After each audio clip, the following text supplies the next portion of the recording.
Halo rekan-rekan aparatur sipil negara di seluruh Indonesia, selamat datang. Kita semua tahu ya, informasi sekarang ini larinya kenceng banget. Nah pertanyaannya, gimana caranya kita sebagai pelayan publik bisa berkomunikasi supaya pesan kita itu nggak cuma sampai, tapi juga benar-benar nyambung sama masyarakat. Yuk kita bedal bareng-bareng. Oke, sebelum kita mulai lebih jauh, coba kita renungkan sejenak ya.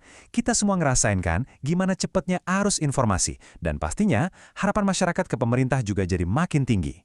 Pertanyaannya simpel aja, cara kita berkomunikasi selama ini, entah itu lewat surat edaran, website, atau media sosial, udah beneran ngejar belum sih kecepatan perubahan zaman ini? Nah, ini dia pergeseran paling dasarnya. Dulu, mungkin pemerintah cukup pakai megafon, cuma ngasih pengumuman satu arah. Sekarang, udah nggak bisa gitu lagi. Masyarakat itu nggak cuma pengen denger, tapi juga pengen didengerin. Mereka mau direspons cepat, mau dilibatkan. Inilah jurang yang harus kita seberangi bareng-bareng. Untuk menyeberangi jurang itu, kita akan bahas lewat 5 bahasan utama. Kita bakal mulai dari memahami era baru komunikasi publik, terus gimana nyusun strategi digital khusus buat kita sebagai ASN, lalu cara menjangkau publik di semua kanal, bikin konten yang beneran melayani, dan yang nggak kalah penting gimana caranya siap kalau ada krisis digital. Oke, kita mulai dari yang pertama. Oke, kita masuk bagian pertama. Era baru komunikasi publik. Penting banget buat kita sadarin ya, komunikasi digital ini bukan lagi cuma tugasnya tim humas. Ini tuh udah jadi inti dari pelayanan publik modern. Anggap aja ini jembatan yang kita bangun biar nggak ada lagi jarak antara pemerintah dan warganya. Jadi, apa sih sebenarnya strategi komunikasi digital itu? Ini bukan sekedar yang penting punya akun medsos. Seperti yang dijelaskan di sini, ini adalah sebuah kerangka kerja yang terencana. Tujuannya itu bukan cuma teknis, tapi fundamental banget, meningkatkan pelayanan, bikin semua lebih transparan, dan puncaknya, membangun kepercayaan publik yang kuat. Nah, sekarang kita masuk ke bagian yang lebih praktis. Anggap aja ini sebagai toolkit atau seperangkat alat modern buat kita semua, para ASN. Tujuannya bukan buat nambah-nambahin kerjaan loh, justru sebaliknya, ini buat ngasih kita alat yang pas biar pelayanan kita jadi lebih efektif dan efisien di zaman serba digital ini.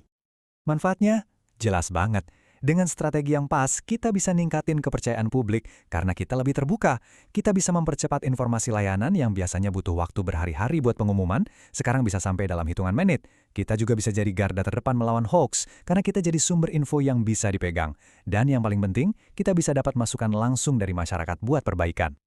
Kita masuk ke pilar pertama, jangkau publik di semua kanal. Gini deh prinsipnya, kita yang harus nyamperin masyarakat, bukan nunggu mereka yang nyari kita. Gimana caranya? Yuk kita lihat. Kutipan ini benar-benar ngena banget. Hadir di mana publik berada. Jangan membuat mereka mencari Anda. Ini artinya pola pikir kita harus diubah total.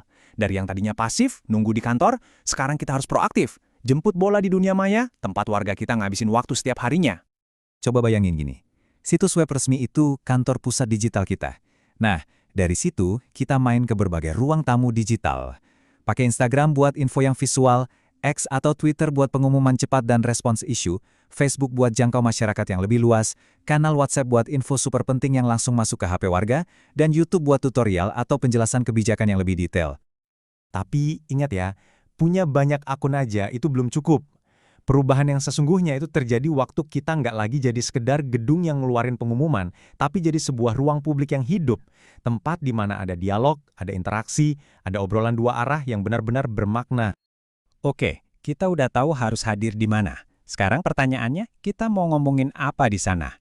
Nah, kita masuk ke pilar kedua, konten yang melayani. Ingat ya motonya, melayani bukan cuma promosi diri sendiri. Nah, kita perlu seimbang ibarat timbangan ini.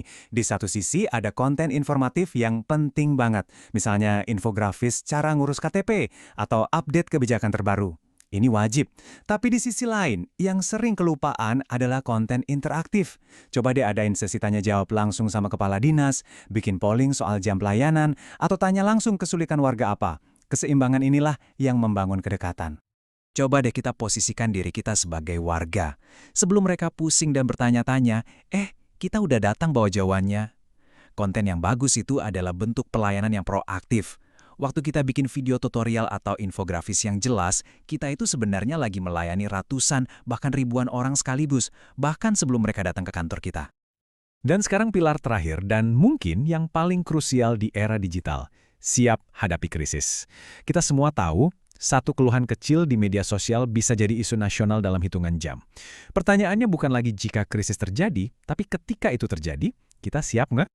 Kuncinya ada di 3 langkah ini. Pertama, identifikasi. Kita harus pasang kuping, dengerin obrolan di dunia maya buat nangkap potensi masalah dari awal.